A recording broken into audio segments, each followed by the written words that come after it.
Evening, everybody. Thank you for joining us. And thank you to Prof. Johnny and to Prof. Mark, who've made time to come and talk to us tonight. So we're going to be discussing some of our current medications, as well as, I'm sure you've all heard by now, a milestone in development of treatment for us, our first acute attack treatment available, icatibant. So Prof. Johnny is going to give us more detail on that. Prof. Mark's going to talk to us about treatment protocols for pediatric patients.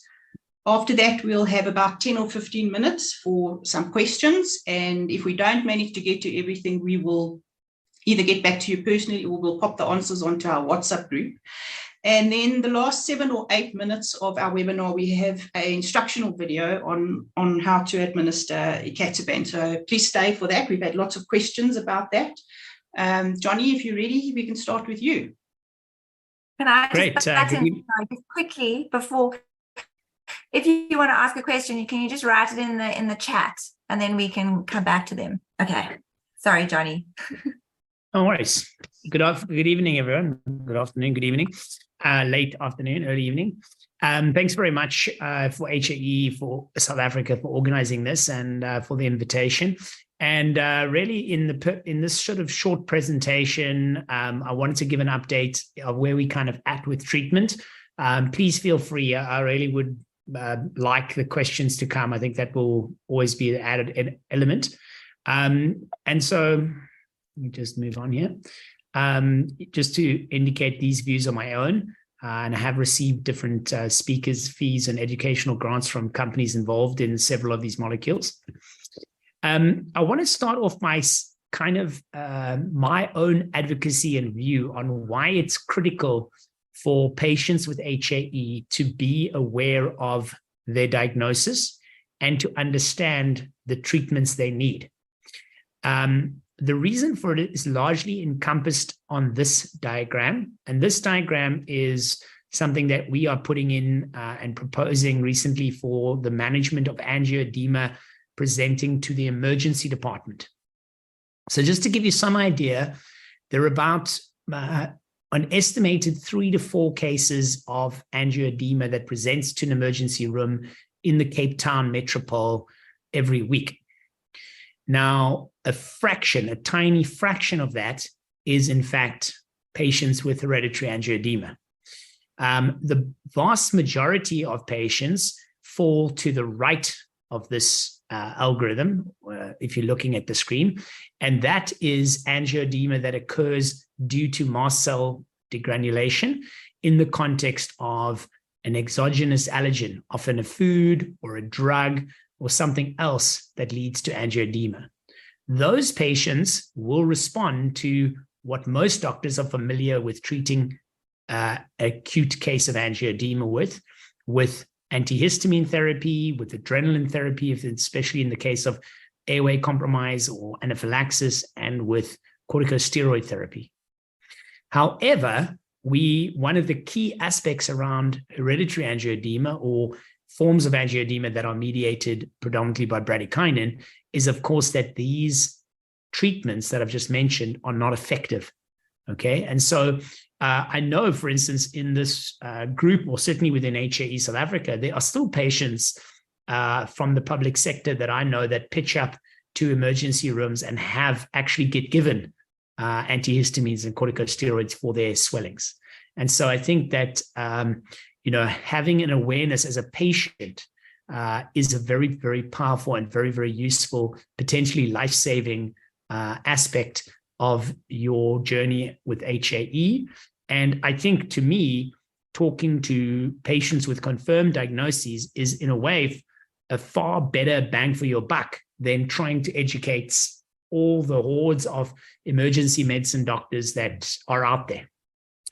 At the same time, though, we are committed to doing both of those things. And so what we've tried to do is improve diagnosis, because most of the time, the patients with HAE like yourselves, if you present with your diagnosis, you will also know with your treatment, and actually most emergency units will be able to sort you out without problems. So hopefully everybody knows this. This was more of an introductory slide. So the hereditary forms of angioedema are basically recurrent patients that get recurrent episodes of angioedema which is either sort of paroxysmal, intermittent swellings of the submucosal tissues. And there's now a group of genetic conditions. So most of you be familiar with those that involve C1 inhibitor deficiency, either of actual amount of protein or of function. But there are now several other forms of hereditary or familial forms of angioedema that are being recognized with problems or gene defects in other pathways, some related to vascular permeability, some other ones related to bradykinin. So that's just for people to be aware, and others, related to this pathway that's pictured on the right. It's still a rare disease. It occurs in about 1 in 10,000 to about 1 in 100. And I think our data was like 150,000 if you just looked at the Western Cape. But probably that reflects the fact that we're underreporting and that we need to still reach several provinces in the country. Part of the way we're trying to do that and to help doctors is to have and implement projects such as this hotline. So this hotline, many of you will now be familiar with. You can reach out to a on-call doctor from across the country at any time to advise on therapies. We're still getting a very sort of low yield on this, probably 1 to 2 calls a month. But you can see here, based on what we expect from France, we expect this with advocacy and things to grow over the coming decade. We've also launched the Virtual Angioedema Center, which I'm pleased to report we've already had some consults from patients around the country and doctors around the country. So this is just an online encrypted end-to-end consult platform that allows you to and us to help doctors and patients around the country. And I was talking to my colleague, Dr. Diegloffs, yesterday in the clinic about this, saying that the key, and this is useful for HAE South Africa to know, it's very difficult still for us to really manage patients on a day-to-day basis in another city or town. What we need, though, is a connecting healthcare practitioner that we can involve in the patient planning and the treatment planning, and then bring them on board so that they can be the primary day-to-day contact in whatever city that you live with around the country, or in potentially even throughout the continent. So to get on to treatment, which is the focus of this talk, now that I've sort of given you the context of why it's important to know about your treatment as a patient, the main thing about the condition is to understand as well that the frequency of your events, acute angioedema events, we're moving away, I think, from the term attacks, can vary wildly. So one person can have one attack only in 40 years, and some patients can have 4 attacks in a week. Unfortunately, we don't have any predictors of which attacks will be life-threatening, the laryngeal ones. So that's why we want every patient to have on-demand therapy available to treat emergency acute events. And just to understand the different sort of baskets of treatment that we talk about, on-demand treatment are treatments that you have on demand or available to give in the case of acute swelling. Long-term prophylaxis treatments are treatments that you take usually on a daily basis, but some of the monoclonal antibodies they're looking at, you can have injections monthly or every 2 weeks. So there's some options in other parts of the world that don't involve a daily pill. And then short-term prophylaxis are when you take something prior to a known triggering event, most commonly sort of dental extractions or surgical procedures. Where do the treatments and how do the treatments work? Okay, so the drug that we have available most commonly for long-term prophylaxis in South Africa is androgen therapy. You guys might know it as Danagen or Danazol. It's an attenuated androgen, and the way it works is by making and stimulating the liver to make more C1 protein that can push up the levels and function of this doing its job. We also have, particularly in children, Mike's probably going to talk more about this, we use tranexamic acid. And tranexamic acid is an inhibitor of this conversion, this breakdown of factor 12A to plasmin. And as a result, and factor 12A is very important as well in the prekallikrein to kallikrein pathway, and hence downstream of that to bradykinin. Then all the plasma-derived products, their job really is used on demand. Certainly in this country, we've only ever used them on demand. In other parts internationally, there is a plasma-derived product that you can use for long-term prophylaxis, but really this just replaces the C1 inhibitor protein in the blood. And then the drug that we are talking about at the moment that's just recently been registered in South Africa for on-demand treatment is icatibant, which is a bradykinin 2 receptor antagonist, and effectively it blocks this nonopeptide bradykinin, which binds to its receptor to lead to increases in the vascular permeability, which drives the angioedema. These are some of the more up-to-date and modern treatments that have recently come into being in the last sort of 5 years or 10 years. Monoclonal antibodies against kallikrein and an oral kallikrein inhibitor that I know some of you on this call are actually taking through a clinical trial platform. The subcutaneous C1 inhibitors I've just talked about. And there's also there was recently a lovely publication about factor 12A inhibitors as an option as well for very effective therapy against hereditary forms of angioedema. This is just a timeline, which I think I've shown before, which plots and really illustrates how much activity has been in this area in the last 2 decades. And of course, illustrates how we're very excited to have finally an approved treatment. So what this means is up until now, until recently, all of these on-demand therapies, if you wanted to get them for one of you, we would have to do what's called a Section 21 form, which is a patient per patient request to the regulatory body to bring in this unregistered product for treatment. So the moment that you have a product approved by SAHPRA, what that means is that you can just write a script and it should be available and attainable in the pharmacy. So hopefully that will be the situation in the coming months. So just to orientate a little bit now to on-demand therapies. So these are what you're going to, or what you would administer in the context of an acute angioedema event. The preference is, of course, to give this as quick in the onset of acute events. There are intravenous therapies. So here, for instance, is intravenous Contesta alpha, or otherwise you guys would know it maybe as Ruconest, okay, which is a recombinant C1 inhibitor protein, which you give over 5 minutes intravenously. After it comes as a dry powder, you reconstitute it in one of these syringes and you administer it over 5 minutes. Then there is fresh frozen plasma, which is seen here on the right. We're going to talk a little bit about this, and many of you will have probably received this potentially for acute treatments.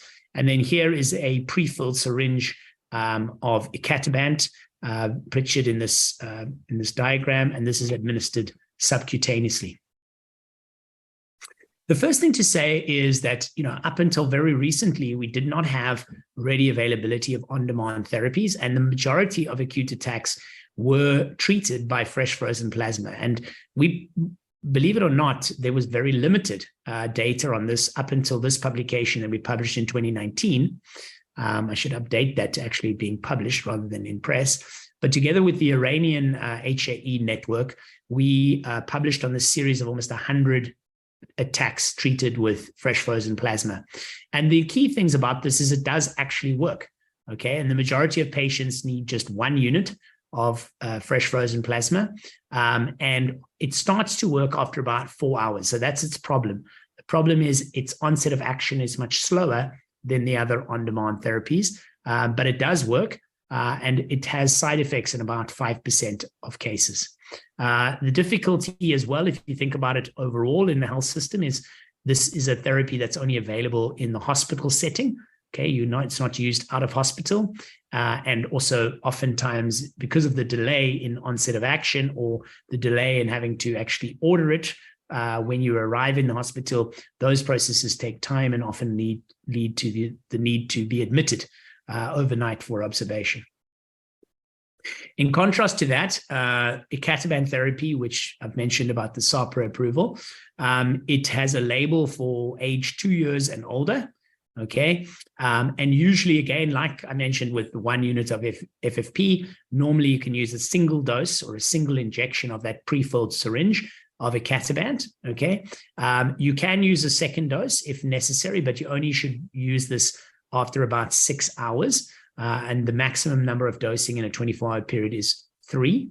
There is a weight-based dose to it, but and Mike will talk more about that in the younger group, but mostly over 65 kilograms, which are most adult patients. We would just recommend using a single dose and then observing the progress. It's just given via slow administration, and we're going to show a video at the ends for those of you that haven't used it and want to get orientated to it. It's used safely in pregnancy and breastfeeding. I must say we've experienced very little side effects with its use. Sometimes people get a mild sort of erythema and local rash around the injection. If you look at the package inserts, you will see there's nausea, headache, some dizziness reported, and very uncommonly reports of abnormal liver enzymes. I must say we've, in the time that I've been using it, we've experienced very little in the way of side effects. And we've also, and it's important to point out, we haven't just been using it, since its registration. We've been using it prior to that on an early access program. And then for 2 patients in the country, we were been lucky enough to be accessing it through a post-trial access platform, because they were participants in the FAST-2 trial. And in fact, to me, and in other university, it's the longest running post-trial access that I was aware. It's now coming up into the 23rd year of usage, which has been amazing. And this has given us a lot of experience in using this therapy. This is if you look at the actual pivotal trials, they were called the FAST trials. And you can see what I wanted to point out in this slide. Let me go back here. I wanted to point out here that compared to placebo, which took 18.5 hours to the primary symptom relief, 1 dose of Firazyr or icatibant took 1.5 hours. And normally the start of the onset is around an hour. So from an hour to 2 hours, you see a maximum type benefit. So I think that's what you can expect. And if you just compare the two, it's pretty much repeating what I've said here. The main differences would be the need to access IV therapy for plasma, fresh or freeze-dried plasma, the slower onset of onset, and the higher incidence of transfusion reactions. So we had, in my experience with FFPs and in that publication, we had several episodes of urticaria, and we had 1 case of anaphylaxis that we needed to manage. The costs as well, I've used this slide that we also did in this fresh frozen plasma paper to really illustrate to funders, both at the state sector and at the private medical funders, the relative costs of on-demand therapy. And so what we showed here in this table here is that the composite cost of treating patients that stay 12 hours, 24 hours, and 36 hours in the hospital range somewhere between $370 and almost $800. That's the total cost of treating an acute event. And in contrast to that, through the Global Access Program, we were accessing Contesta Alpha at 750 euros and icatibant for around about 7,000 euros per dose. So you can see actually that in some ways, offering patients this expensive, what seems to be a very expensive therapy, offering them that and potentially using this at home, which is, of course, a major aspect and advantage, particularly of the subcutaneous products, although definitely Ruconest has got a home administration set. So patients are being trained to use IV therapies at home. The advantage is that there's almost cost equivalence, or sometimes it's actually cheaper to use one of these on-demand therapies and keep people out of hospital, not to mention for you as the patient, the added benefit potentially of never having to have all the troubles and suffering that is going to a hospital. Just to mention Contesta Alpha or Ruconest, I've already sort of described it. It's a recombinant analog of the human C1 esterase inhibitor. And it's interesting, and I've highlighted here that it's produced in transgenic rabbits, because the one thing that some of you will have had tested is we've actually looked for allergy to rabbit protein prior to administering this or prescribing it. And that's one of the things that's recommended in the package insert because of the fact that if you have allergy to rabbits, you potentially are more likely to have allergic reactions to this product. Again, the side effects are headache quite commonly, and otherwise some abdominal symptoms. Again, we have experienced patients getting headache, but otherwise we haven't yet had anyone having allergic reactions. The dose the vial dose is an odd number of units, 2,100 units. And this is usually sufficient up until they say 85 kilograms. But again, we would always recommend using one vial because the per kilogram dose is 20 units per kilogram. But we would recommend using one vial and then waiting. Again, the onset of action should be somewhere between 1 and 2 hours with this therapy. Here you can see the actual RCT data with what I was saying. Here, 50 units per kilogram. Sorry, that's actually the dose, 50 units per kilogram. You can see the onset of action here, 2 hours with a peak onset around 4 hours. Okay, but I would say that we started definitely, and maybe some people that have used this therapy can comment, but we definitely started seeing benefit from about as early as an hour. And then also the company has produced additional safety in the pediatric populations. And also there's 1 or 2 case reports now about using Ruconest in the short-term prophylaxis space. And we've also actually done that. And the company was very interested in our clinical experience with having done that too. What about long-term prophylaxis? Long-term prophylaxis in our context, in the oral context, is pretty much restricted to attenuated androgens in the form of Danagen or Danazol. And you can see this is our data from a cohort largely that included many of you on this call that Paul Potter and I published with Khalid Kuvadia. You'll maybe recognize some of those names. And there, half of the cohort was receiving long-term prophylaxis with Danazol. And normally, I mean, this to me is the decision to go on long-term prophylaxis is really something that you need to discuss and individualize with each patient based on the burden of attack frequency, based on the drugs available for long-term prophylaxis, and also the access to acute services and acute care and acute on-demand treatment. So you have quite a few things to consider.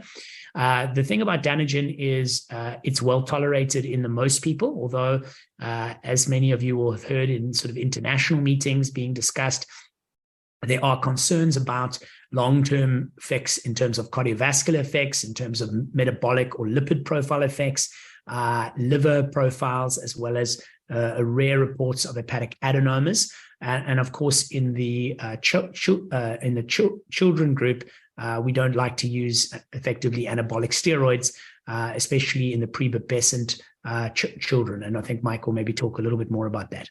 And you can see here that the rate of control with Danagen is about 2/3.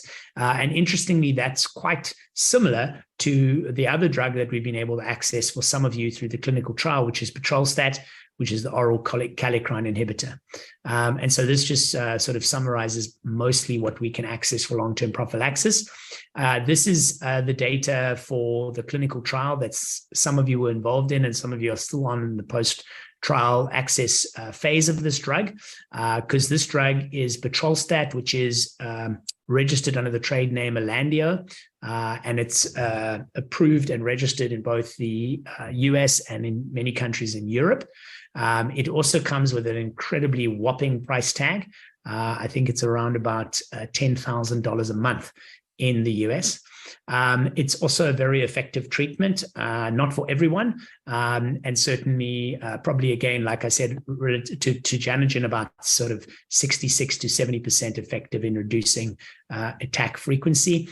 And so it is being very successfully used by several of you.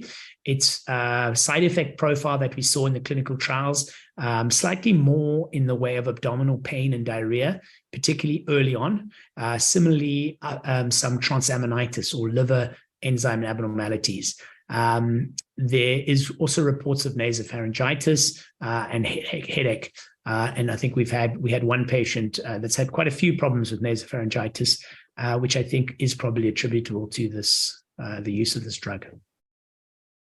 One of the questions that many of you want to have answered and sort of discuss, and I'm sure there'll be questions related to this, are of course access to these therapies, both within the private sector and within the public sector.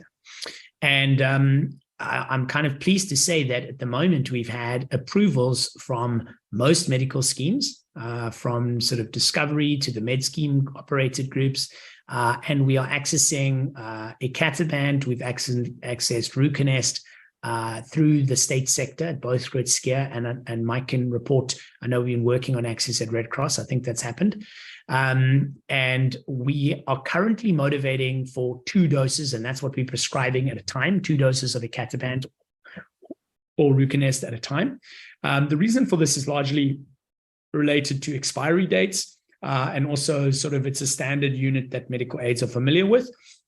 We have already had a situation where patients are using those on-demand therapies too quickly. And so we are going to have to, as we individualize therapy for patients with this new drug that's now registered, we will need to push back with motivations to medical aids to say, look, this person actually has more attacks and we need more therapy for them at a single time.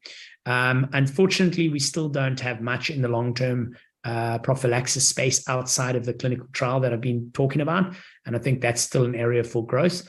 And I have tried for both lanadelumab, which is the monthly monoclonal against kallikrein, and also for Hizentra, which is the subcutaneous C1 replacement.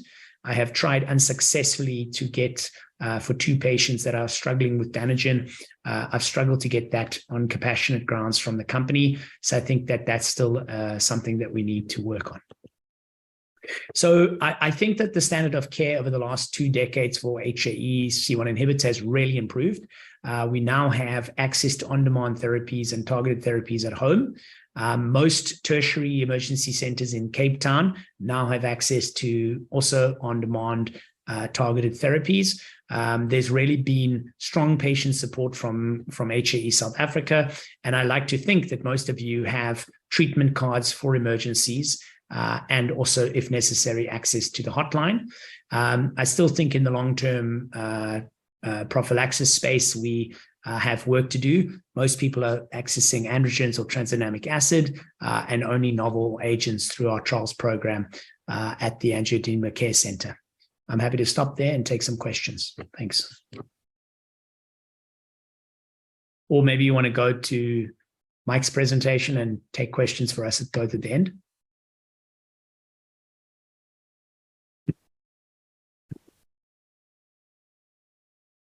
Sorry, I'm talking. I was just saying, yes, let's just start with Mike, I think, because at the moment we don't seem to have many questions. Okay, cool.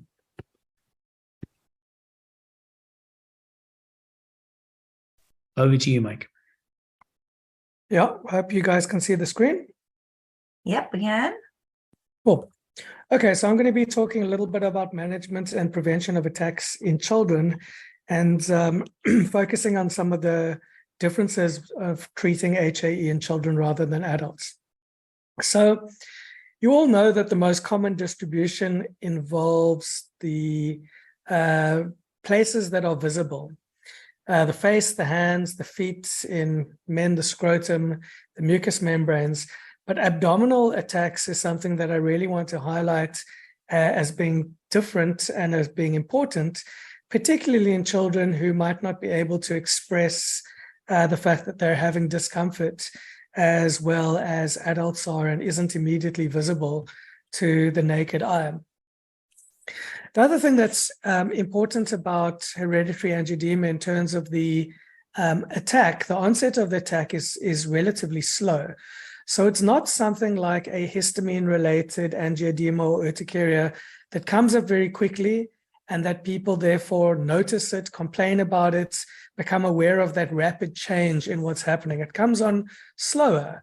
So again, this is something that children might not be able to communicate as well to their caregivers. And one of the things to be aware of, therefore, is this prodromal symptoms or syndrome that some cases have, with this strange kind of salmon-colored rash that isn't raised like an urticaria, that is a little bit more patchy. Just to be aware that that is a sign of the beginning of a HAE attack, and something that people must be aware of to look out for. So stressing the abdominal attacks, because they're common, they occur in the vast majority of patients with HAE, and you only get the abdominal pain when there's significant stretching of the bowel wall because of the edema that it's caused. So by the time that the pain is apparent, the attack is well established and there's a lot of swelling that is causing stretching of those tissues. And that's why I really believe that abdominal attacks must be taken even more seriously than visible swells. Abdominal attacks may necessitate hospitalization. And I certainly have a kind of a blanket policy with any of my kids, is if they're having abdominal symptoms, I want to have them in hospital and having treatment, so that they don't go on to develop any airway signs, rather nip it in the bud and get attention earlier rather than later. And the final point on history that I want to make is that we've already spoken a little bit about the triggers, including the fact that HAE tends to be coming on in adolescent girls as they get the estrogen surge, but attacks often occur without triggers, and the same trigger may be experienced by somebody without provoking an attack. So you shouldn't let the absence of a trigger or just a minor trauma kind of stop you from thinking that this is something that needs attention. So let's now cover a little bit of aspects of the management of HAE and specific issues of relevance to children. So first of all, when it comes to the acute attacks, Johnny's already shown you a graph of this, which is the pathway leading from factor 12 to kallikrein to bradykinin and eventually to your angioedema, and the various different drugs that have been developed that can act at various stages. But I think the point that has been already made clear is that there have been advances in terms of access to some of these medications, but still there are lots of medications that are not available in South Africa, and even less that are available and in children than are for adults in the country. So as general principles, HAE attacks should be treated as emergent as early as possible.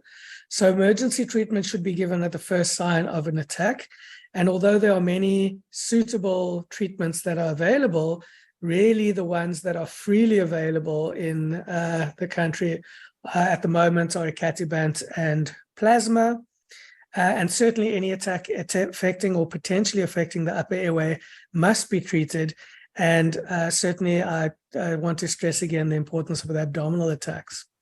So there are the doses for adolescents and adults and for children for fresh frozen plasma.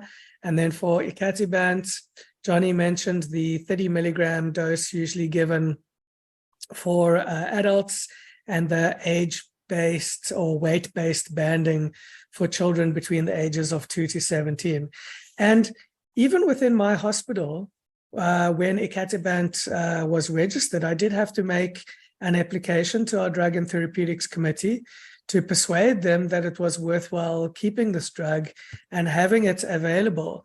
And clearly the points that were able to convince them that this was a correct treatment and a suitable treatment is that the time to relief of symptoms, onset of relief of symptoms is faster, the time to complete resolution of symptoms is faster.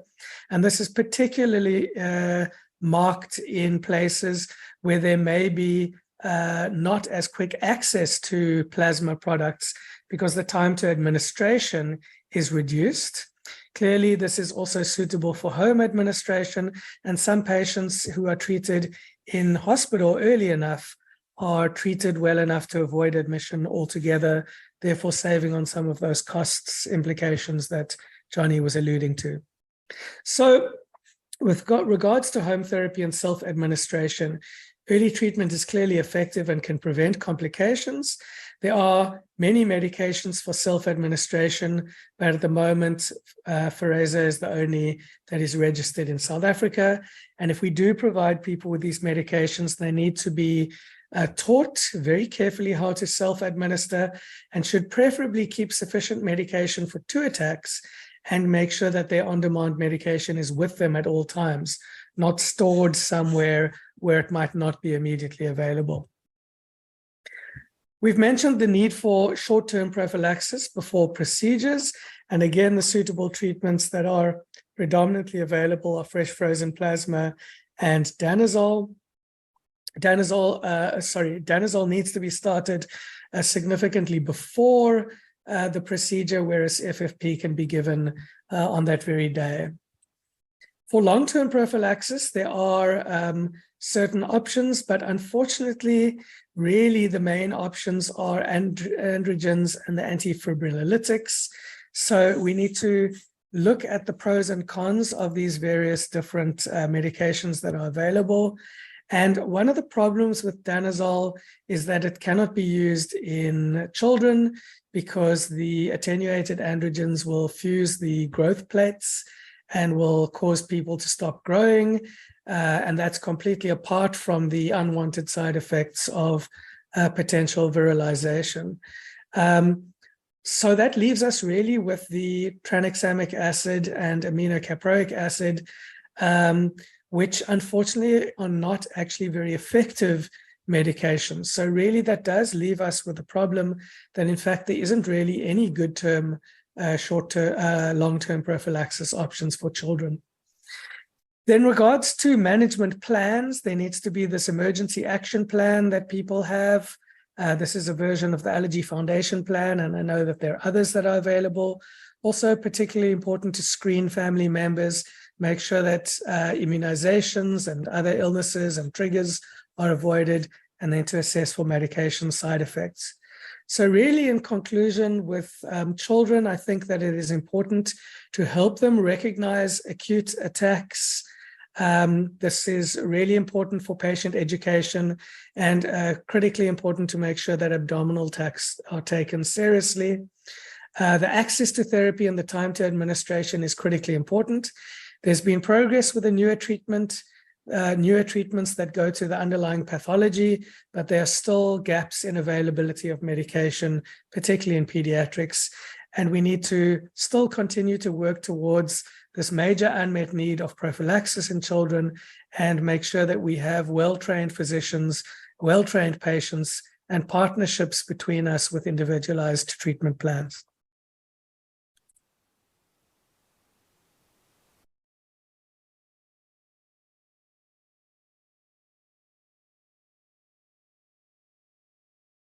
Great, thanks. Okay, we have one question, I think.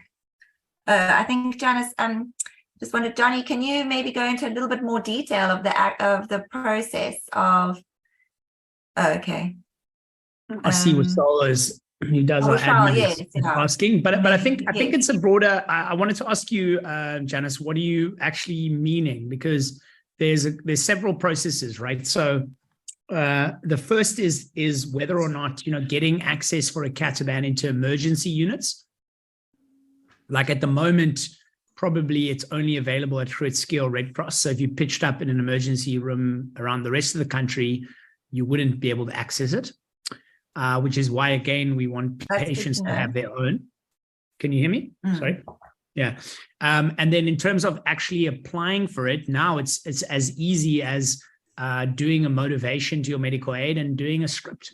I know that there are some people from Takeda on here. I know that it takes time. There's a period of time now where the company has to decide on how much stock they have, getting the stock into the pharmacies, getting the distribution pipeline working. So that obviously is going to take time. So for instance, there might be a situation where you don't have, you prescribed it somewhere and you can't access it.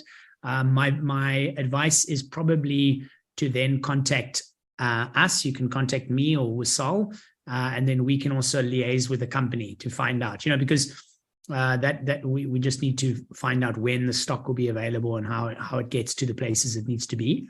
I think probably again through your individual patient advocacy, you should be able to, like, if there is an emergency room close by to you, we could look to see whether you want to keep a dose there in that emergency room or something like that.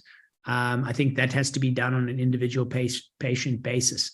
I think that we would probably, if we wanted it to be more widely available in the ER, and I think this might be something that happens down the line, is we would need to get it incorporated into the national EML guidance, and then it would be more widely available through that mechanism. Mike, do you want to have Thanks, Johnny. That answers my question. We've had quite a few questions from patients in terms of how to access it and to get motivation. So I know that your doctors at the clinic have been helping us with that. And then, yes, I do agree it's important for us to try and get it available, not just at Curtis Keir, but us, to down the line, have it in other provinces where our patients who aren't on medical aid are able to access it easier. Yeah, I mean, look, the other thing as well, just to comment, I guess, is that in this phase, when a new drug comes and is registered, it's not just as straightforward as like script it and then it's available at your nearest pharmacy. And I think that's why I'm encouraging people, let's deal with it on a case-by-case basis. Some medical aids might not have heard of it, will require back and forth renewed motivation. Some will have had a previous case and it'll be quick. Some pharmacies won't have even heard of it. So we need to deal with it as it sort of ramps up for all of you across different parts of the country. We probably need to deal with it step by step. Yeah. But I think that it is important that if there is, a number of patients, and this might even be, one single family that lives in a specific geographical area, and there's a hospital that they're likely to go to, that we help those hospitals through their pharmacy and therapeutics committees to do the work that is required to make sure that there is something available in those public sector places. And like I said, that's a process that has to take place everywhere. There's no way that every single pharmacy across the country in the public health sector is going to get a drug that is not going to be used by any of the people in their drainage area. So really, it's the responsibility, I think, of the patients to identify those facilities, bring this to the attention of whoever their attending physician is, and get them to liaise with the people in that hospital. And like I said, the process of getting it through our PTC was relatively simple. Because the argument and the rationale is quite easily justifiable. And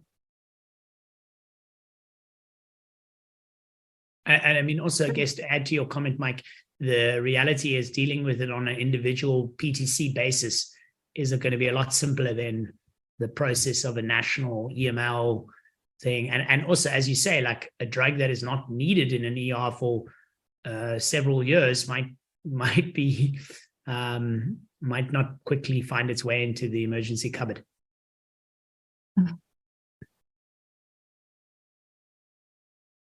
So does anyone else have anything that they want to ask? Now is your time. Nobody? Best rewatch the video and then you can think about, there's a video on how to administer it. Maybe people have questions about that as well. I'm going to share my screen.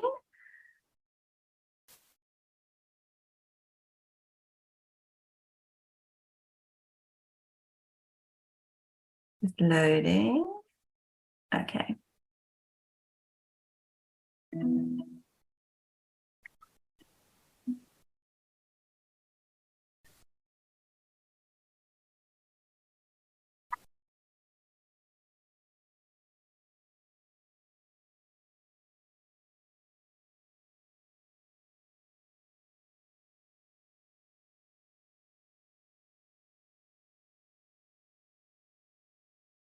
I think someone's supposed to be talking. I don't hear anything. Does other people not hear anything? There should be music. Can you not hear the music? I'm going to help show you. Oh, there, now it started. Now. Please remember, you should not inject Firazyr until you have been trained by your doctor or another healthcare professional.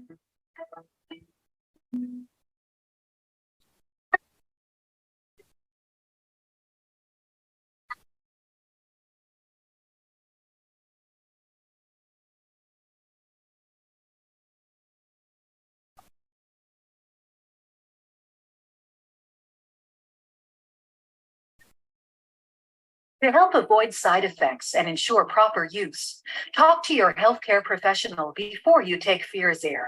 Talk about any health conditions or problems you may have, including if you have heart problems such as unstable angina, have recently suffered a stroke, are pregnant or plan to become pregnant, or are breastfeeding or plan to breastfeed. You and your healthcare provider will decide if Firazyr is suitable for you. Laryngeal attacks can become life-threatening. If you have an HAE attack of the throat or laryngeal attack, inject Firazyr and then go to the nearest hospital emergency room for medical help right away. Please stay tuned for additional important safety information throughout this video.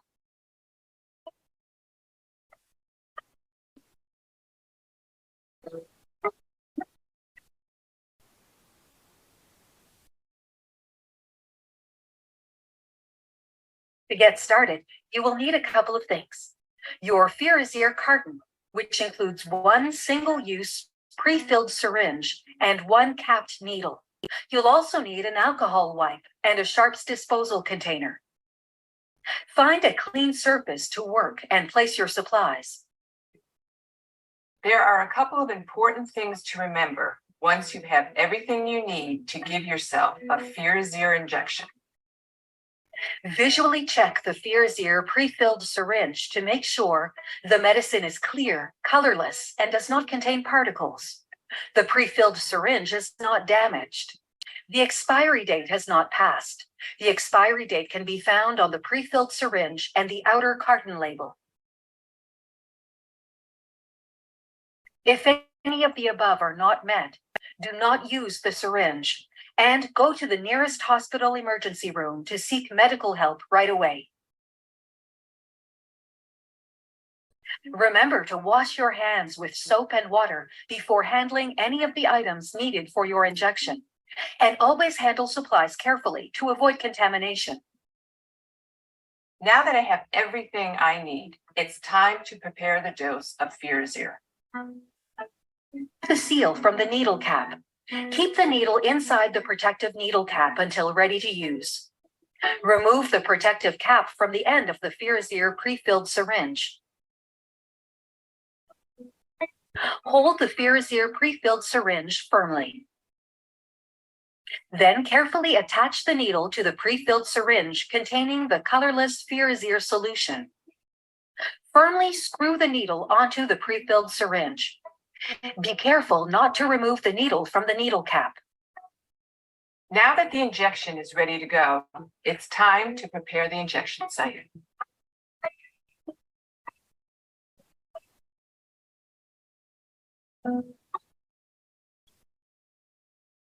The injection site should be a fold of skin on your stomach, about 5 to 10 centimeters below your belly button on either side. The area you choose for injection should be at least 5 centimeters away from any scars. Do not choose an area that is bruised, swollen, or painful. Clean your Firazyr injection site with an alcohol wipe and allow it to dry. Once the site is dried, it's time for the injection. The following is a simulation. The patient is not experiencing an attack and is not injecting Firazyr. For some people, giving themselves an injection can be a little scary. Here are the proper steps for injecting Firazyr. Remove the needle from the needle cap by holding the needle cap and carefully pulling the syringe. Do not pull up on the plunger. Hold the Firazyr pre-filled syringe in one hand between your fingers and thumb.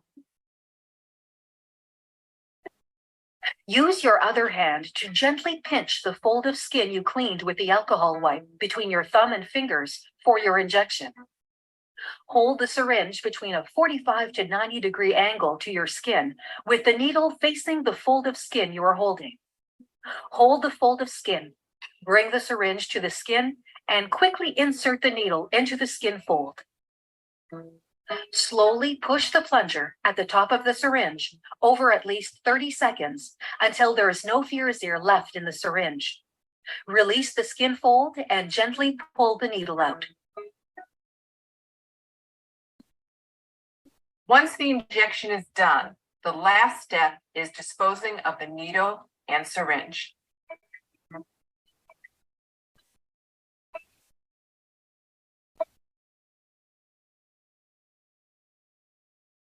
It's important to properly dispose of the used needle and syringe. Here's how you do it. Discard the used Firazyr syringe with the needle attached into a sharps container. Do not throw away used syringes in your household waste.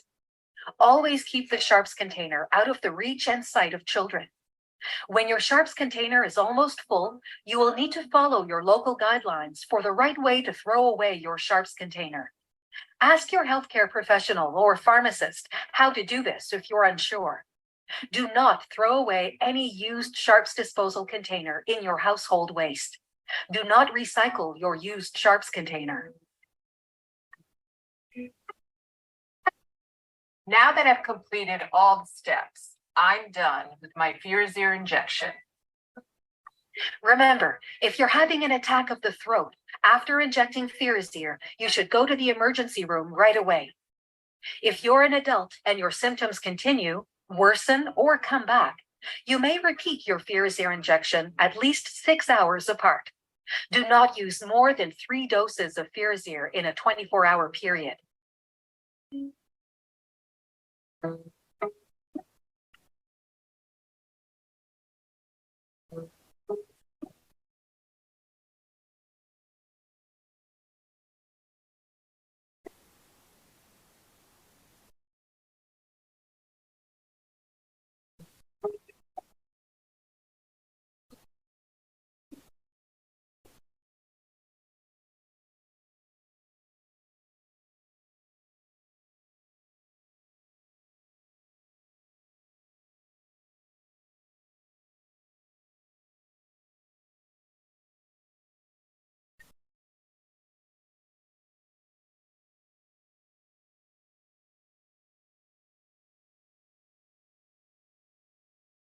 I'd like to ask people who have experience with Firazyr in terms of the injection site about how much flushing and redness in the area is usually experienced, and how do you know whether it's too much?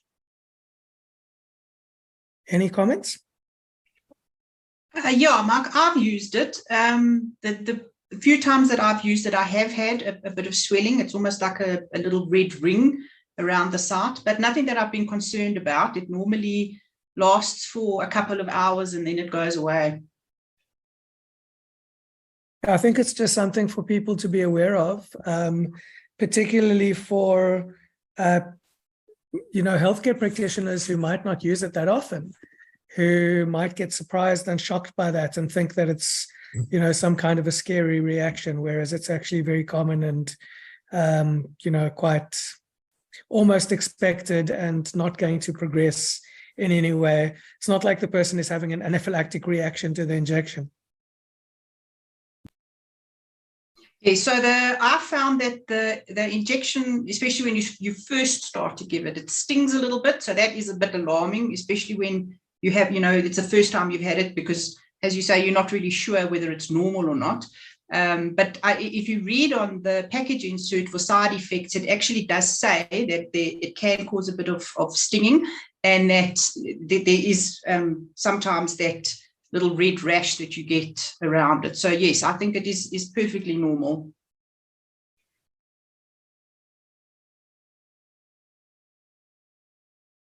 Does anybody have any questions? Yeah, I think Adrian said she's raised her hand. You're just to unmute yourself.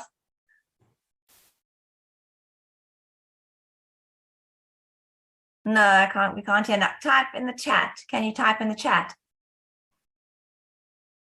We'll come back to you maybe.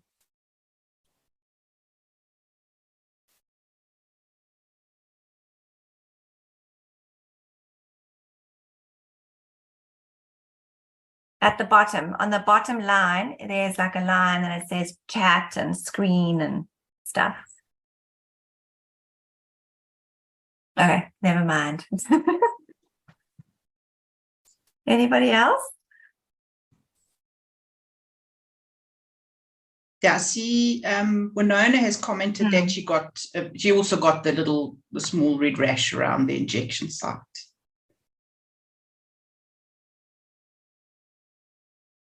So yeah, I think if nobody has any more questions, thank you everybody for attending. And just to reiterate what Prof. Johnny said, before any self-administration, you do need to have a personal chat with your treating physician so that they can show you personally how to do it. I've done it myself. It is a bit daunting the first time you do it, but it gets easier. So, also our treatment guidelines for HAE do say that all patients should have acute treatment on hand. So please bear that in mind and make sure that everybody has medication available in case of acute attacks.